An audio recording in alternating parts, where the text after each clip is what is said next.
Christmas has come and gone. The new year is here, and you are tired of holiday food. So am I. The new year is a great time to try new foods, taste new flavors, and just get out there and be brave, y'all. So today, we're gonna learn how to make one of my very favorite breads. It's naan!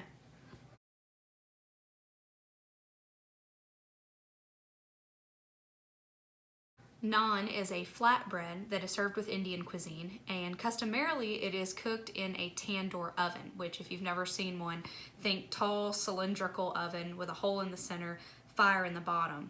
They take the dough and they slap it on the inside wall, and it's actually grilled by the fire in the bottom. However, naan is very, very versatile, and you can actually cook it in the kitchen. Hang tight.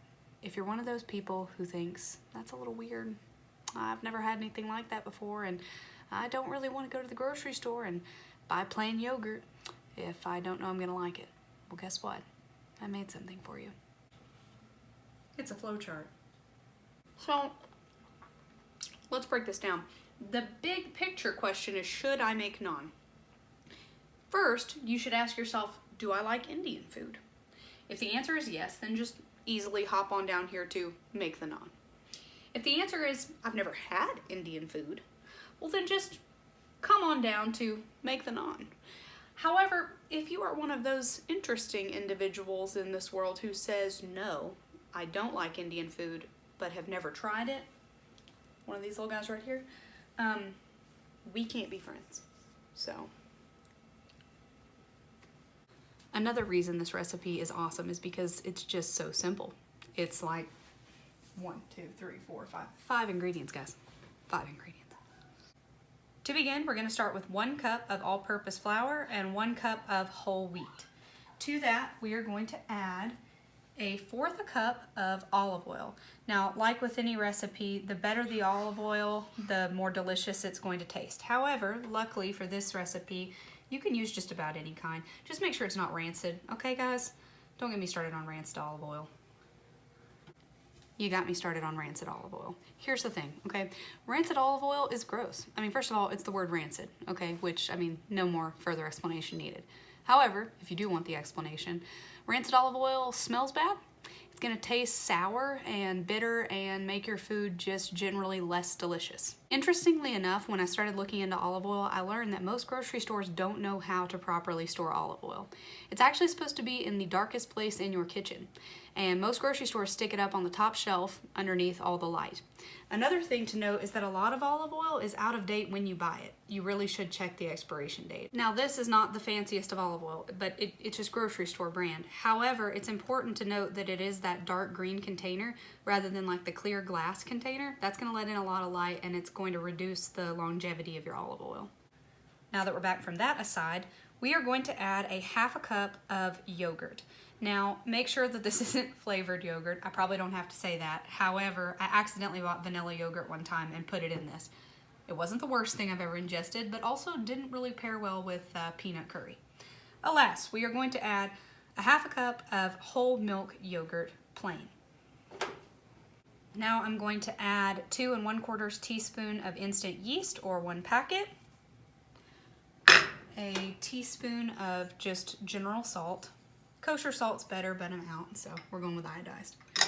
And then lastly, I like to keep on hand a cup of warm water. You may or may not need it, depending on several factors. One, whether you've decided to incorporate whole wheat versus just all-purpose flour. And secondly, whether you bought whole milk or half and half on your yogurt. So what I like to do is start mixing before I add water and just work towards a texture, which I'll show you. This seems like a good place to mention that I am not saying this is a traditional naan. I am sure that there are many people who will watch this and say, that's not naan. But I mean, it's my play on naan, okay? This is Macy naan. And it's really none of your business. So I am mixing, and I see that this is a little bit dry. So what I'm gonna do is add a little bit of warm water. Now, I understand that it might be frustrating that when I'm teaching these recipes, I don't always have an exact measurement to follow, but that's because I'm a home cook, and a lot of these recipes that I teach you guys are ones that I've built off myself, and I don't know, frankly, I think it's a little more fun to get to a place where you're just experimenting in the kitchen. Can you hear the girls playing in the background? It's really cool that both of the girls have gotten to an age now where they like to play together. I know Libby's only 6 months old, but Leona sees her as like a living baby doll, and it's kind of the sweetest, most wonderful thing on the planet. Alrighty, now that we have the texture we are going for, we're going to knead this for 5 to 7 minutes on the counter. One of my favorite recipes to serve this naan bread with is a peanut butter curry. I found the recipe on Food Wishes blog. They have a YouTube channel also, and if you're not following Food Wishes, I don't know that you are living your life to its fullest. However, with that said, that peanut butter curry can just straight up ruin your day, okay? Have you ever eaten something so good that it ruined your day? If you haven't, let me explain. A food being so good that it ruins your day means that you eat one serving and you realize you should stop. However, you don't stop because you can't. You're not in control. It's that good. So the next thing you know, you're hovering over the stove and you're just eating ladles of it, just ladle after ladle after ladle of peanut butter curry. And then the next thing you know, you're passed out on the floor. Yeah, that's when something's so good it ruins your day. With that said, you should definitely check out Food Wishes and also probably have more self-control than I do. Okay, so we have now kneaded this for 5 to 7 minutes, and let me tell you, the flaws are non-existent. We're just gonna wrap this up for an hour and let it rise. I didn't used to be this lame, okay? You just wake up with 2 kids and the next thing you know, you're making puns about naan bread. All right, so our naan has risen. She has pretty much doubled in size. We're going to use our bench scraper or a knife and split this into 8 equal pieces. Once you have broken them down and they look like Squidward Tentacle's nose, you're going to roll them out on the counter flat, slap them down in a medium-high skillet, and cook them until they're brown on both sides. I like to work one piece at a time, flattening it out on the counter and using my rolling pin to just roll it out. The good thing is you're not making tortillas, so they don't have to be perfectly round. And to be honest, most naan I've seen has been oblong anyway. What is important though is that it's uniform, and you want to make sure that it's not too thick. Otherwise, it won't cook sufficiently in the skillet.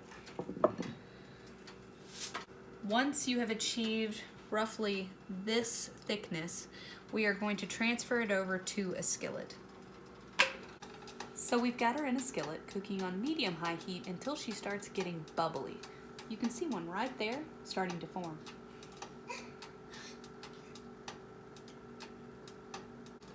Once she is browned on the bottom, we're gonna flip it over and let the other side cook.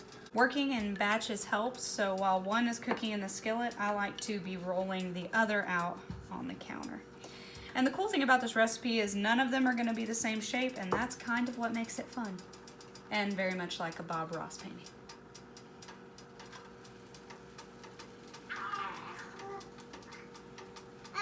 So, one just came out. We're going to slather in parsley butter, making sure to get a ton of parsley and butter. This is a very healthy recipe.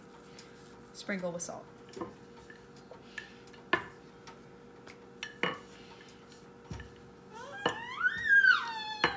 I agree, Livy. It smells like heaven in here. I'm gonna be honest, it's really hard not to eat it while it's cooking, okay? So just don't judge me, alright? Thanks.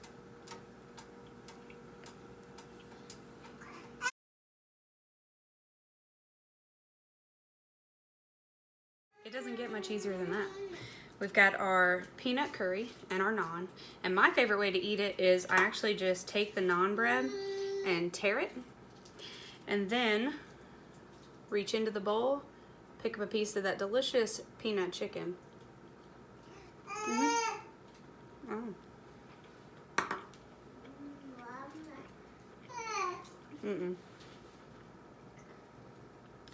The problem is, I know, Libby, you're gonna make this and you're gonna want to eat it as soon as you make it. But dinner is hours away, so I'm not really sure what to do. I guess just eat twice.